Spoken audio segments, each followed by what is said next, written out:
तो काइनेटिक्स के अंदर बेसिकली फैक्टर्स कौन कौन से होते हैं? फैक्टर्स सबसे पहले जो तुमने बताया टेम्परेचर का फैक्टर, कि टेम्परेचर किस तरीके से रिएक्शन की स्पीड को अफेक्ट करता है। तो सबसे पहला फैक्टर तो ये होगा टेम्परेचर वाला, कि रिएक्शन की स्पीड को कैसे अफेक्ट करेगा। तो पहला फैक्टर है रिएक्शन का टेम्परेचर।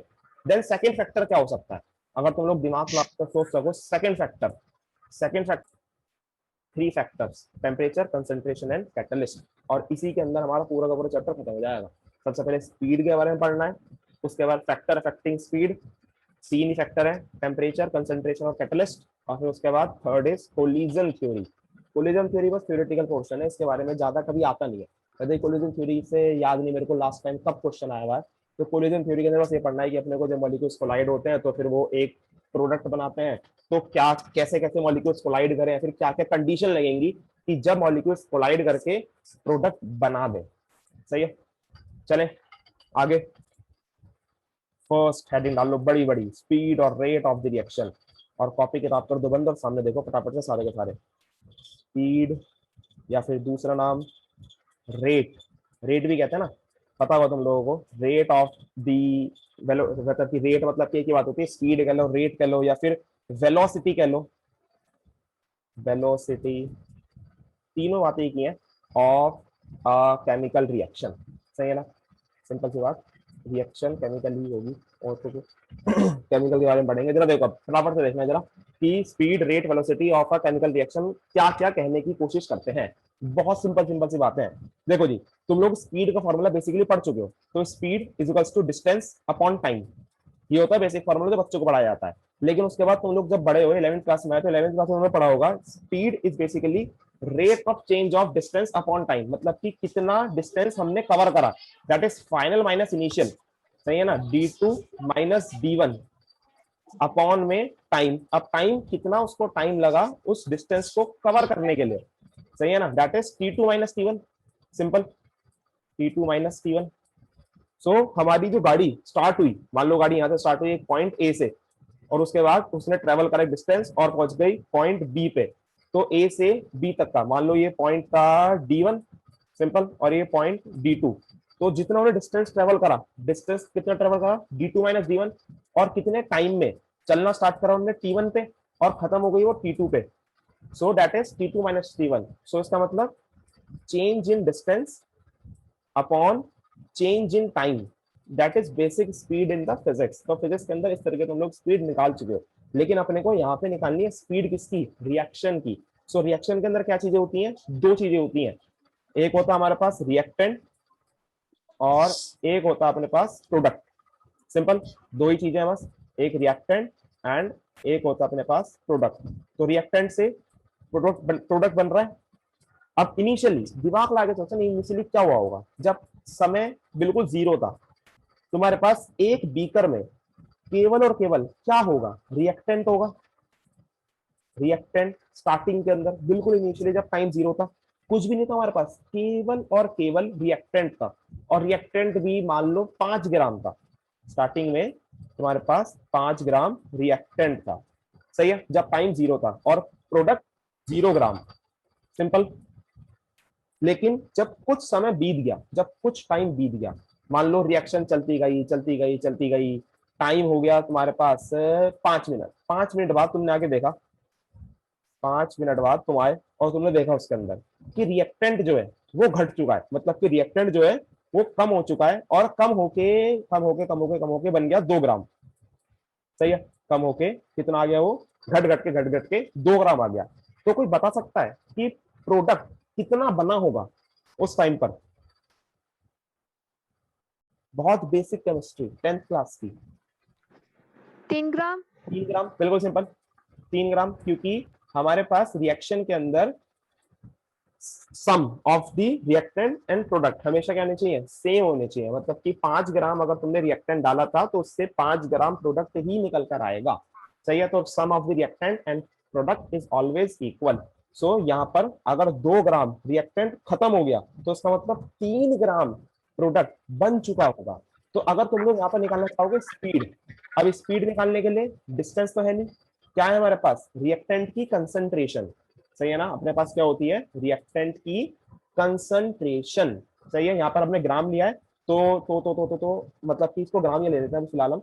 तो फिलहाल देखो रिएक्टेंट की हमारे पास क्या होती है, कंसंट्रेशन होती है। सो स्पीड या फिर rate of a reaction is equals to कितना अपने पास रिएक्टेंट खर्च हो गया। मतलब कि अगर स्टार्टिंग में रिएक्टेंट जो था इट इज R1 एंड बाद में कितना हो गया वो R2 हो गया, और स्टार्टिंग में जो प्रोडक्ट था वो था P1 और बाद में हो गया P2। तो अगर मैं स्पीड निकालना चाहूं, यहाँ पे डिस्टेंस नहीं है अपने पास, यहाँ पर क्या अपने पास केवल और केवल रिएक्टेंट की concentration. So rate is equals to R2, rate of reactant की कंसंट्रेशन जो फाइनली थी minus initial that is R1, R2 minus R1 upon time कितना लगाया उसे, मान लो स्टार्टिंग में टाइम था T1 और बाद में टाइम हो गया T2। So that is equals to T2 minus T1, जैसे हमने बिल्कुल ऊपर फिजिक्स में निकालना सीखा है।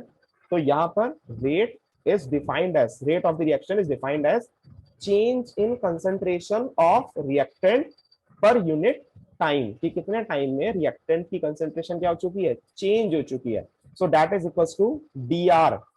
सही है ना, मतलब कि हम लोग यहाँ पे डेल्टा भी लगा सकते हैं या फिर R भी लगा सकते हैं। सो DR भैया एक बार दोबारा बताना यहाँ से। सिंपल, मतलब यहाँ पे रिएक्टेंट की कंसंट्रेशन का change in concentration of reactant per unit time, कि कितने टाइम में वो चेंज हो रही है। सही है ना, एक तरीका ये, एक तरीका निकालने का। एक और तरीका है, एक और तरीका क्या है कि अभी तो तुमने किसकी वजह से निकाला है, रिएक्टेंट की मदद से निकाला है, और तुम लोग निकाल सकते हो प्रोडक्ट की मदद से। प्रोडक्ट बोले तो फाइनली प्रोडक्ट कितना था P2, आप ध्यान से देखना, इनको समझ नहीं आया, सेम हमने रिएक्टेंट के लिए करा। फाइनली प्रोडक्ट कितना हो गया P2, इनिशियल कितना था वो P1, इनिशियली था P1 अपॉन में final minus initial time that is T2 minus T1। तो हम लोग क्या लिख सकते हैं, इट इज DP, मतलब कि change in the concentration of product upon DT। बच्चे बहुत सिंपल सी बातें हैं, जैसे हमने स्पीड के अंदर डिस्टेंस कैलकुलेट करा था फाइनल माइनस इनिशियल अपॉन में टाइम T2 माइनस T1, वैसे ही हमारे पास एक रिएक्शन के अंदर डिस्टेंस नहीं होता है, we only have the concentration of the reactant and the product. सही है, तो रिएक्टेंट की कंसंट्रेशन है या फिर प्रोडक्ट की कंसंट्रेशन है, तो हम लोग यहाँ पर क्या निकालेंगे R2 माइनस R1, ठीक है ना, दैट इज रिएक्टेंट की कंसंट्रेशन फाइनल जो थी माइनस इनिशियल, और अपॉन में final time minus initial time. Simple. और ऐसे हमने किसके लिए करा, प्रोडक्ट के लिए करा। अब तुम लोग यहाँ पर एक बात सोचो, क्या जब तुम फाइनल माइनस इनिशियल करोगे, रिएक्टेंट R2 को R1 में से माइनस करोगे, तो 2 माइनस 5, ये 2 था स्टार्टिंग, फाइनली देख रहे हैं यहाँ पर 2 था, 2 ग्राम था, और इनिशियली कितना था 5 ग्राम, नीचे टाइम 5 माइनस 0 तो वो 5 ही आने वाला है, तो 2 माइनस 5, और यहां पर करोगे इधर की तरफ रेट के अंदर 2 माइनस 5, और इसमें क्या करोगे प्रोडक्ट में 3 माइनस 0, क्योंकि फाइनली कितना हो गया वो 3, और इनिशियली कितना था वो 0, सो इट इज 3 माइनस 0। तो हमारे पास अगर तुम लोग देखोगे गौर से, तो रिएक्टेंट जो है वो हमेशा घटता है। इसका मतलब अगर तुम फाइनल माइनस इनिशियल करोगे तो हमेशा कैसा आने वाला है, वो नेगेटिव आने वाला है। बात समझ में आ रही है, बिकॉज रिएक्टेंट हमेशा घटता है, तो इसी वजह से अगर रिएक्टेंट घट रहा है तो जब तुम फाइनल माइनस इनिशियल करोगे तो तुम छोटी में से एक बड़ी वैल्यू को माइनस कर रहे हो, जिसकी वजह से rate of the reaction with respect to reactant कैसी आती है, हमेशा नेगेटिव आती है। तो ये फंडा ध्यान रखना, छोटी सी वैसे बात है जो कॉमन सेंस की बात है कि रिएक्टेंट अगर घट रहा है तो यहाँ पर जो नेगेटिव साइन है, या तुम घट भी सकते हो, घटवाने को रखा सकता था कि मतलब कि रिएक्टेंट जो है वो हमेशा घटता है, तो मतलब कि रिएक्टेंट घटता है तो यहाँ पर नेगेटिव साइन लगा देना बस। लेकिन इसके पीछे लॉजिक क्या है, लॉजिक ये है कि अगर रिएक्टेंट घट रहा है तो अपन को फाइनल माइनस इनिशियल करना है, फाइनल माइनस इनिशियल करोगे तो छोटी में से बड़ी वैल्यू को माइनस करोगे तो ऑटोमेटिकली आंसर नेगेटिव ही आना है। So rate of the reaction with respect to reactant is always negative, and rate of the reaction with respect to product is always positive. मतलब कि हमारे पास रिएक्शन की स्पीड निकालने के दो तरीके हैं, या तो निकाल लो रिएक्टेंट की मदद से कि रिएक्टेंट कितना घटा है, या निकाल लो प्रोडक्ट की मदद से कि प्रोडक्ट कितना बना है। सही है, अब इसी घटने को और बढ़ने को हम लोग एक नाम और देते हैं, रेट ऑफ डिसअपियरेंस मतलब कि गायब होना, कि जो रिएक्टेंट है वो गायब हो रहा है। सो हम लोग इसे शॉर्ट में कि रिएक्टेंट घट रहा है, इसी को हम लोग क्या कहते हैं इंग्लिश के अंदर, rate of disappearance. Disappearance.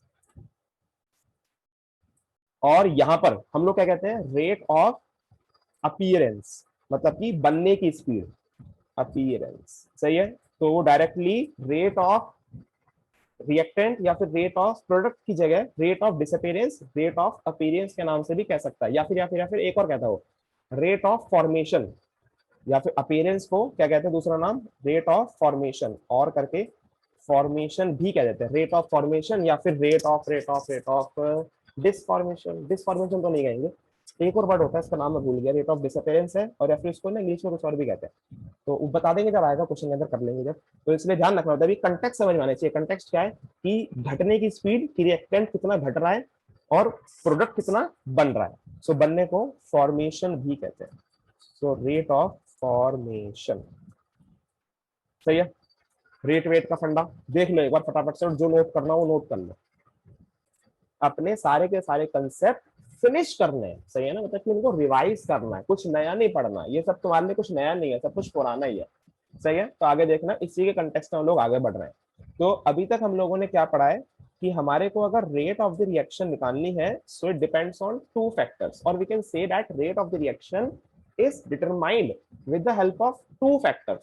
One is reactant and another one is product. सही है, बिकॉज यहाँ पर दो ही चीजें हमारे पास, एक रिएक्टेंट है और प्रोडक्ट है। सही है ना, तो हम लोग कह सकते हैं कि rate with respect to reactant is dr upon dt and it is always negative in nature because reactant की concentration हमेशा घटती है। सही है ना, so it is minus dr upon dt and rate with respect to product is dp upon dt, it is dp upon dt। Simple. अब आते हैं देखो थोड़ा सा यूनिट पे, जरा ध्यान से देखना, यूनिट पे आ रहे हैं हम लोग।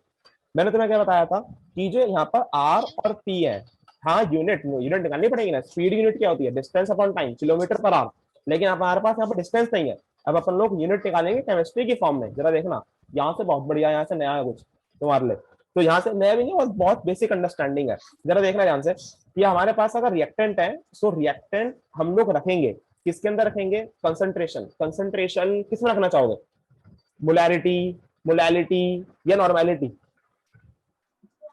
किसमें किसमें? तो फिलहाल हम लोग रखते हैं मोलैरिटी के अंदर। सही है, सो कंसंट्रेशन हम लोग फिलहाल रखते हैं मोलैरिटी में। सो स्टार्ट ऊपर की तरफ क्या है, कंसंट्रेशन। कंसंट्रेशन किसमें, चलो यहाँ पर सिंपल इसमें कंसंट्रेशन ही लिख देता हूँ, मोलैरिटी मोलैरिटी गोली मान लो कंसंट्रेशन। सही है ना, कंसंट्रेशन अपॉन में टाइम। टाइम किसमें रखें, SI unit of time is second, minute और आवर, सेकंड सेकंड चलो। सही है ना, या फिर हम लोग अभी जनरली लेके चल रहे हैं तो यहाँ पर टाइम ही रख देते हैं। सही है, किसी को दिक्कत तो नहीं कुछ। तो कंसंट्रेशन अपॉन टाइम, सो वहां पर मतलब कि फिजिक्स के अंदर हमारे पास जो था, क्या था फिजिक्स के अंदर, किलोमीटर पर आवर। सही है ना, kilometre per hour that is distance upon speed is equal to distance upon time. But chemistry के अंदर हमारे पास क्या निकल के आया, कंसंट्रेशन पर unit time, that is concentration time inverse. सही है ना, तो speed of the reaction is equals to concentration time inverse। सही है ना, कंसंट्रेशन तुम लोग किसी में भी रख सकते हो। अगर मैं रखूं मोलैरिटी में, तो मोलैरिटी के अंदर क्या होती है, मोलैरिटी की यूनिट होती है मोल पर लीटर। सबको मालूम है molarity is mole per litre. मालूम, molarity is defined as number of moles of solute dissolved per liter of solution। सही है ना, number of solute dissolved per liter of solution, so that is molarity। So it is mole per liter, mole per liter, liter minus 1। सही है, so unit के अंदर यहां तक बता चुका था कि कंसंट्रेशन पर यूनिट टाइम। सही है ना, कंसंट्रेशन टाइम इनवर्स। सो कंसंट्रेशन मैंने यहाँ पे ले ली कौन सी, मोलैरिटी। सही है ना, मैंने अपनी इच्छा से ली है मोलैरिटी, तुम लोग मोलैरिटी भी ले सकते हो, कोई ऐसा रूल नहीं है कि मोलैरिटी ही रखनी है मेरे को। सो मैंने ले ली मोलैरिटी, लेकिन एनसीईआरटी के अंदर जब तुम लोग क्वेश्चन करोगे देन तुम्हारे को 99% चांसेस है कि तुमको मोलैरिटी ही मिलेगी। सही है ना, लेकिन ऐसा जरूरी नहीं है कि तुम मोलैरिटी ही लोगे, मोलैरिटी ही ले सकते हो। सही है, तो अब आगे देखा जरा, मोलैरिटी ले ली मैंने, number of moles per unit volume, so it is mole per litre. Simple. And time, time ले लेते हैं हम लोग सेकंड के अंदर, सही है ना, फिलहाल सेकंड में ले लेते हैं। देखो अब टाइम का कोई बाउंडेशन नहीं है, टाइम तुम लोग कोई कोई रिएक्शन होता है, रिएक्शन के कंटेक्स्ट में होगा ना, कोई रिएक्शन है वो सेकंडों में कंप्लीट हो जाती है, कोई रिएक्शन मिनट्स में कंप्लीट होती है, कोई रिएक्शन घंटों में कंप्लीट होती है, कोई कोई रिएक्शन सालों में भी कंप्लीट होती है। एग्जांपल देना चाहोगे कोई जो रिएक्शन सालों में कंप्लीट हो रही हो? Fossil fuels. हाँ हाँ हाँ बिल्कुल भाई, कोल मतलब कि कोयला बनाना और डायमंड्स जो बनते हैं, तो ये जो रिएक्शंस हैं ये सालों में कंप्लीट होती है। या फिर तुम्हारी बुद्धि का विकास जो हो रहा है सालों से, वो बढ़ते बढ़ते जा रहा है, तो बस वही है कि हाँ जो कई ऐसी रिएक्शन होती है जो सालों में भी कंप्लीट होती है। तो यहाँ पर टाइम कुछ नहीं है, टाइम कुछ भी हो सकता है, ठीक है ना। तो यहाँ पर हम लोग फिलहाल ले लेते हैं जनरलाइज करने के लिए सेकंड इनवर्स, सही है। तो यहाँ पर जो हमारे पास फाइनली रेट की यूनिट निकल के आई, that is equals to mole litre inverse second inverse, सही है। लेकिन लेकिन लेकिन अगर यहाँ पर रिएक्टेंट जो है वो हो गैस की फॉर्म में, मतलब कि मेरे पास रिएक्टेंट है गैस की फॉर्म में, तो चेंज क्या आएगा? If reactant is in gas form, reactant या फिर प्रोडक्ट जो है, मतलब कि हमारे पास जो रिएक्शन चल रही है वो गैसियस फॉर्म में चल रही है, reaction is in gas form. अब गैस फॉर्म रिएक्शन का एग्जांपल अगर समझना चाहो, अमोनिया, अमोनिया बनने की जो प्रक्रिया होती है, nitrogen hydrogen it gives ammonia NH3। तो यहाँ पर सब कुछ गैस है, नाइट्रोजन भी गैस है, हाइड्रोजन भी गैस है, अमोनिया भी गैस है। अब यहाँ पर जब रिएक्शन पूरी की पूरी गैस में चल रही है, तो वहां पर कंसंट्रेशन किसमें नापी जाएगी? गैस की कंसंट्रेशन नापी जाती है प्रेशर के अंदर।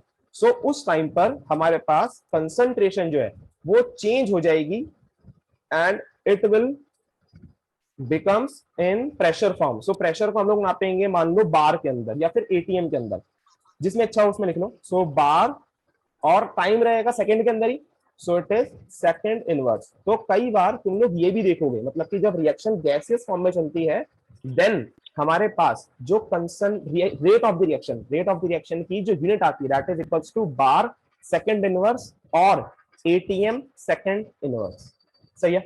सिंपल, लिख डालो फटाफट से जो कुछ भी समझ में आए, तो बस इतना ही। सो इसको प्लीज एक बार घर पे आके पढ़ लेना, बाकी हम लोग कंटिन्यू करेंगे कल को, सही है।